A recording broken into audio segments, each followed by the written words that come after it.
वहाँ चावल की खेती, और जहाँ कम है वहाँ गेहूँ और ज्वार की खेती मानसून पर आधारित थी। ये हम पढ़ चुके थे।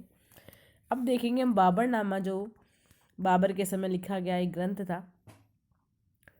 उसमें सिंचाई के उपकरणों के बारे में बहुत सारा बताया गया था कि बादशाह ने उत्तर भारत में जो देखा, हिंदुस्तान में का जो मुल्क था उसमें ज़्यादातर हिस्सा मैदानी ज़मीन पर बसा हुआ था। हालांकि यहाँ शहर और खेती लायक ज़मीन बहुत याद थी, यानी बहुत सारी थी, लेकिन कहीं पर बहता हुआ पानी नहीं था। वे इसलिए कि फसल उगाने के लिए बागानों के लिए पानी की बिल्कुल ज़रूरत नहीं थी। शरद ऋतु यानी जब शरद काल आता, सर्दी आती, उस समय फसलें बारिश के पानी से ही पैदा हो जाती थी।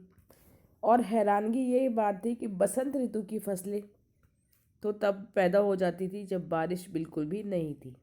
फिर भी छोटे पेड़ों और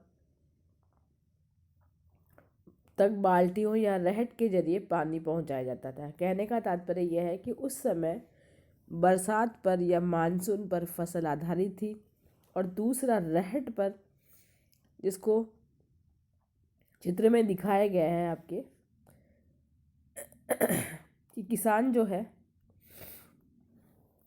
वो इस रहट के माध्यम से, बाल्टियों के माध्यम से पूरा एक चक्कर लगाता था, पहिए से जुड़ा हुआ होता था और उससे पानी सींचता था। लाहौर, दीपालपुर, जो दोनों आज पाकिस्तान में है, एक दूसरी जगह पर लोग रहट के जरिए सिंचाई करते थे। वे रस्सी की 2 गोलाकार फंदे बनाते थे जो कुएं की गहराई और मुताबिक लंबे होते थे। इन फंदों पर थोड़ी दूर की तरफ लकड़ी के गुटके लगाते थे। इन गुटकों के घड़े बांध देते थे, यानी मटके। लकड़ी के गुटकों और घड़ों से बंधी हुई इन रस्सियों को कुएं के ऊपर पहाड़ियों पर लटकाया जाता था, और पहिए की धुरी का एक और पहिया, इस अंतिम पहिए पर बैल के जरिए इसको घुमाया जाता था, और इस पहिए का दांत पास के दूसरे पहिए के दांतों से जकड़ लेते थे, यानी कि इनका हिस्सा आपस में जुड़ा हुआ होता था।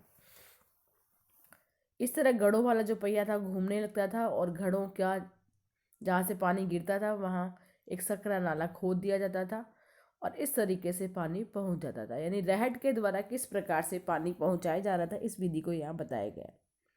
आगरा, जानवर और बयाना, इनमें भी अन्य इलाकों में लोग बाल्टियों यानी रहट के द्वारा सिंचाई करते थे। कुएं और किनारों पर वे लकड़ी के कन्ने गाड़ देते थे, और इन कन्नों के बीच बेलन टिकाते थे।